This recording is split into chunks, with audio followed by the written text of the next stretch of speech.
Sabi nila, kapag sinabing Maning Concepcion, masarap. Malalaki, tapos masarap. Ganyan yung mani ng Concepcion.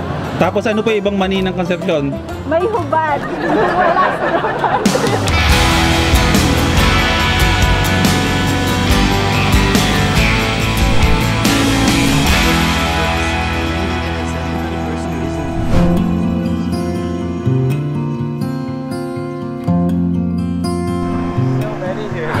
Far. Hindi ba? Puro farm mo. Cafe Uno. My brother talks a lot about you. Oh. If you heard my brother, it's the Kapampangan writer. Like if you're going to look at our TV history, it's always boy first time. Wow, thank So you. definitely. Saying that you look familiar. Ay, sorry, Tagalog na pala. Oo. Para pwede naman, pero dudugo na yung ilong ko. Tingnan mo kung sino nandito. Boy P. Boy B. What's up, bro? Brother mo siya? Yeah. Magtatagal ka daw dito? Ayun, magkasama ko lang siya mag-coffee o kung ano mang trip niyang kainin. Tapos maghahanap kami ng matutuluyan eh. We have. O sige, ask natin Sige. si Kulas kung anong trip niya. Buwan ka darating ang dapa mo. O sige, magkakape pa naman kami. Sige. Cafe Uno. Followers wala natin ang may-ari na to. Andito lang tayo para magkape. Kailangan ko lang kasi bumalik mamaya sa bahay para kunin ko yung hard drive ko. Kasi ilang araw tayong mawawala. Eh baka mapuno yung laptop ko. So, maghihiwalay muna kami ng landas ni Kulas ng ilang oras lang. Uwi lang ako ng bahay para kunin ko yung mga kailangan kong dalhin. Kasi sa sobrang mamadali namin kanina, yung mga mahalagang bagay hindi ko nadala. Kasi nga bigla-bigla lang din naman akong sumama sa kanya. Very random. Kape muna tayo. Planning random. You still really think you're gonna go back? No. I need bro. I Really? need to. You have to get your stuff? Oo, kasi 500 gigabytes lang ito itong laptop. How many files do you think you? For 6 days? Yeah. How many files do you think you put on? Madami. Kasi I have 2 cameras recording at the same time. Oh, because you're always using 2 GoPros. Oh. You're the real deal motovlogger. You're in the correct safe way. And speaking of moto vloggers, malapit lang to sa akin. Pero hindi ko alam na ito pala yung mga pinupunta ng mga moto vloggers na big bike na kapihan dito sa Pampanga. Nasa paanan tayo ng bundok ng Arayat. A lot of people come up here, no? Like motors. Oo. Cool, man. Big bikers. This is a biker hangout. Oo. Cool. Sarap. Ay.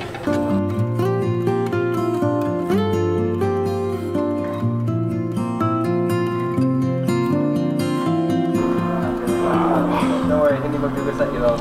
We're not Tagalog pero dahan-dahan na kami. Dito kami matutulog ngayong gabi.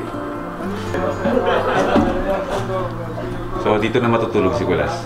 Diyan naman siya nag-edit. Nag-edit siya nang nakahiga na.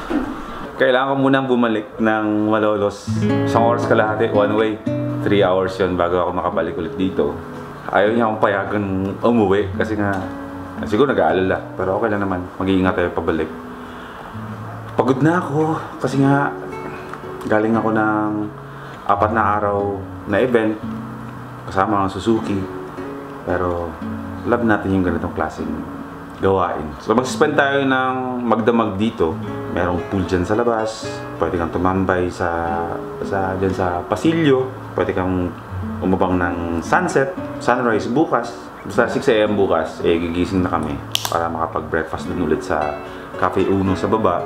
Tutuloy na kami sa biyahe namin. Sa either magtatarla kami, o pupunta kami ng Pangasinan, o pupunta kami ng Nueva Vizcaya, Quirino, Baler. Hindi pa namin alam kung saan talaga kami pupunta. Basta, importante makapagpahinga ngayong gabi, gumising ng bukas na maaga, magkape, and then bahala na. So, uwi muna ako ng Bulacan. Malolos. Tsaka hindi ako nakapagpaalam sa anak ko.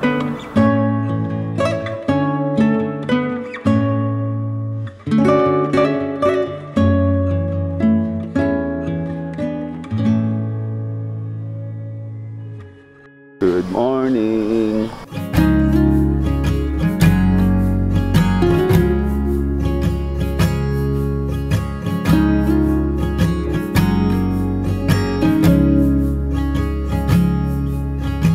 sarap ng tulog ko. So far, dito sa norte, ito yung mga villas na napuntahan ko na sobrang ganda talaga. Maraming villas dito sa norte, pero ito yung pinakamaganda, pinaka-cozy na villas na napuntahan. How's your sleep, bro? I think I went to go swimming. Oo. Let's go. Oo naman.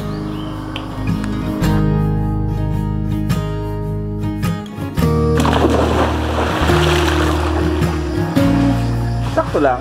Sakto, no? Sakto lang. Let's go. Swim. Coffee. Let's go. Yeah. Salamat Thank you. Let's go. Aga-aga. Hindi pa nagkape. Tumalon na agad sa pool. Pampagising yun ng enerhiya. Pero kulang pa. Kailangan pa natin ng kape bago tayo tumuloy sa ating random adventures ngayong araw na ito. 4 to 5 days na biyahe.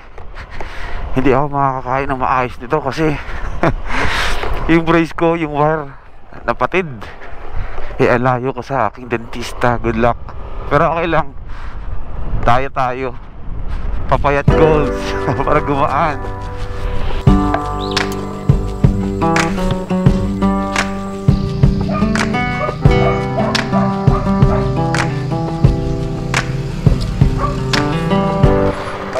Town Plaza? Tara. Yeah, I want to check it out quickly. Sige. Take a few photos, tell me what's Cafe Uno. Searchable also ways at sa Google Maps, Cafe Uno. At ang first na mission natin ngayong araw na to is samahan si Kulas na kumain ng authentic na Kapampangan na pagkain. So sabi ng mga lokal dito, makikita nyo lang yung mga authentic na mga Kapampangan na pagkain sa highway, along the highway, yung mga karinderya, duro-duro, yun, dun tayo makakahanap ng legit na Kapampangan food. Pero tayo kulang-kulang na 1 oras para marating yung na-search namin na karinderya along the highway. So makita tayo dun.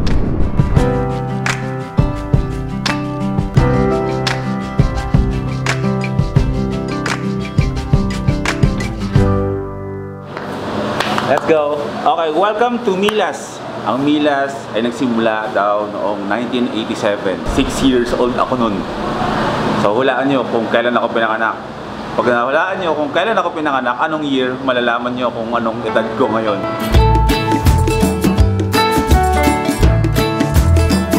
Wala nang mahabang paliwanagan kung gaano kakilala itong Milas dito sa Angeles, Pampanga. Dahil nga sa mga nakikita natin, marami nang pumunta dito na iba't ibang personalidad. ng iba't ibang klaseng personalidad dito sa Pilipinas para kumain lang at matikman ang kanilang specialty. Ngayon sasama natin si Kulas. Hindi ko alam kung first time yung kumain ng Kapampangan like sisig at ano-ano pa. Kakain ako konti, pero konti lang kasi kumain ako kanina eh. Anong in-order mo? Umorder ka ng tokot baboy? Yeah, and sisig and malunggay soup just because it makes you feel healthy. Ano? Diba? It's a beautiful day.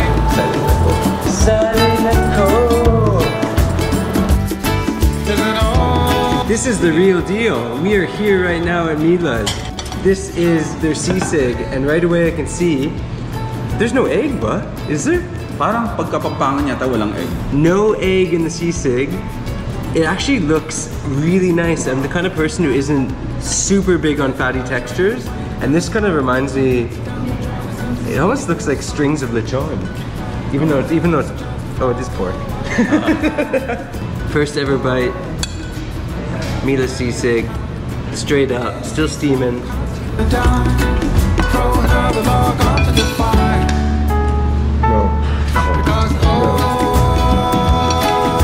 Hands down, one of the best sisigs I've ever tasted. What can you say about the Kapampangan sisig, bro? Well, this one is freaking amazing. Pinaka manyam, masarap, namigid, naimas, lami. Like, I will literally scrape this with my fingers. Very rare for me to want to eat like a whole sisig. This is dangerous. You could eat like you could eat 2 of these. It's so good, the texture. Oh my god.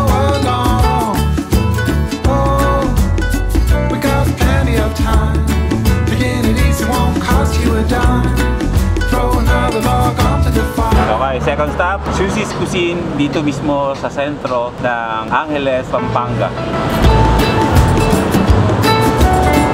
Boss mo yung post vlog. Sige po. Araw-araw para. Araw-araw para. Sige po. Ingat. Pangalawang na namin dito sa Pampanga. Sige, pag sumasuha. The boy, that's it. Dude, I love coconut. Like, anything coconut and sugary is the best. If you're headed out on a road trip and you're passing through Angeles, I can see why people would stop here because you can pick up all sorts of amazing snacks and merienda. Or you can just sit down and eat them here.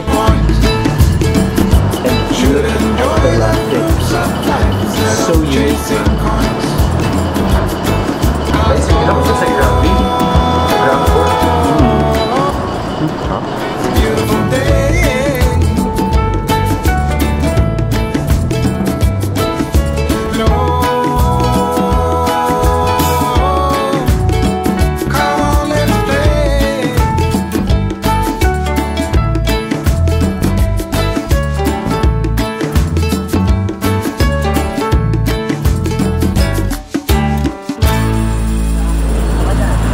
Sabi nila, kapag sinabing Maning Concepcion, masarap. Kaya dinala ko dito si Kulas para ipatikim sa kanya yung Maning Concepcion. Ito po puro mani. Oo, yung dalawa. Tapos, Sa unahan po mayroong farm ng mani. Pero may mani, may pagawaan ng mani. May farm ng mani po doon, wala. Yan kasi naangkat yan sa itong bansa. Pag yung conception lang yung marunong magluto. Magluto. Kaya sumasarap lalo yung mani. Kaya nagtataka ako na hindi nanggagaling dito yung mani, pero kilala ang Concepcion sa mga mani. Iba-ibang klaseng luto ng mani yan, di ba? Oo. Sa amin, maning adobo. Ayan, natikman ko yan, maning adobo. Oo, yung sa amin malalaki, tapos masarap. Ganyan yung mani ng Concepcion. Tapos ano pa ibang mani ng Concepcion? May hubad. Wala sila. Ito yung maning adobo. Okay. Tapos ito yung binatog. Tapos ito yung maning walang sauce. Walang under. Wala sa sauce. Yung maning hubad. Dito tayo para ipaki-experience natin Kulas yung mga tatlong klase ng mani dito sa Concepcion.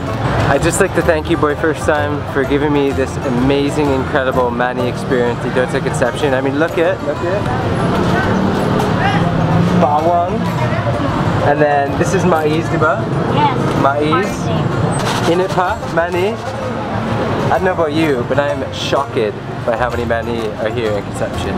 Foreigner shocked in Filipino market. Galing ibang bansa pala. Concepcion lang ang nakapagluto ng tama at masarap sa mga maning yan. Galing ibang bansa, kaya mas nakilala ang Concepcion pagdating sa mga mani. Tama? Tsaka yung mga tosino. Tosino? Oo, sa loob naman palengke. Ano naman ang pinasarap namang tosino dito? You guys are ninjas. The Tocino Master. I love how everybody's just bantering. Ano pangalan mo, Brad? Anton. Anton. Magkano is like, how much is this, for example? 270. 270 pesos for a bag like that? For a half kilo? For 1 kilo. Oh, 270 a kilo. Oh, nice, man. Good. Kalabaw. Kalabaw? Silong kalabaw. Tosinong kalabaw? Oo, masikat din siya. Yun, medyo maasim-asim pero masarap. Yun yung hanap nila yung iba. Yung maasim daw, pero masarap. See? Dude, you're a legend, man. Grabe ka mabilis. Ilang taon mag... Master, Ilang taon mag... 30 years. 30 years of longganisa making? Yes. Ikaw? Yeah. Legend. Tosinong kalabaw meron dito. Kalabaw, pindang. Ano yung pindang? Yung tosino, katawag sa pindang kalabaw. Pindang siya. Pindang. Pero gusto kong in time matikman yung pindang Kalabaw. kalabaw. Di ba may accent yun, di ba? Pindang. Pindang kalabaw. That is what they call taking picture of a mani. Yeah, because, dude, these mani are shocking me. I'm a shocked foreigner in a Filipino market in Concepcion by the delicious mani. I have a feeling if I ate these, it'd be life-changing, bro.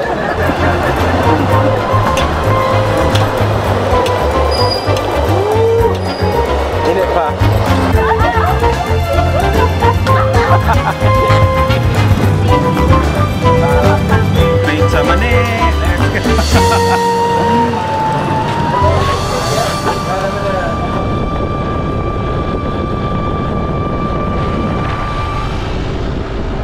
Welcome to Santa Veronica, Guimba, Nueva Ecija.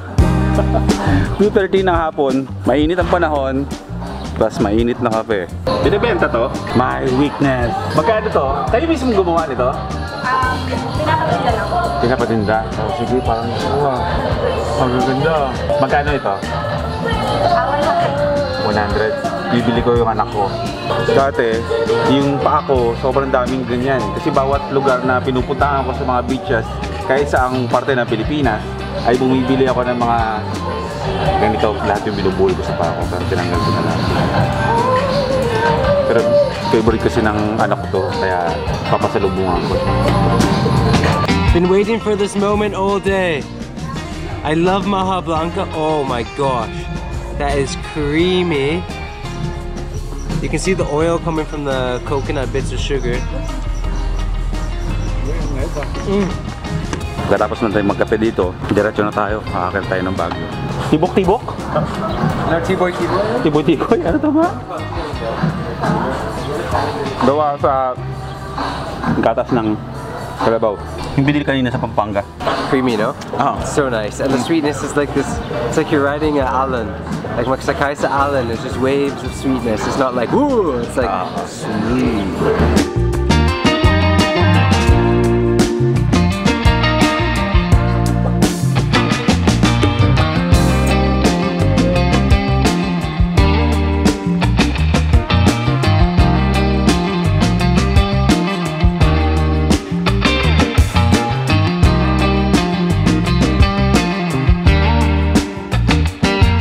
How come we always end up having coffee?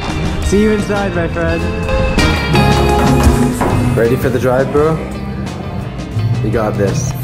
We decided we are gonna go up back to the mountains. So it's gonna be an evening drive up Kenman Road.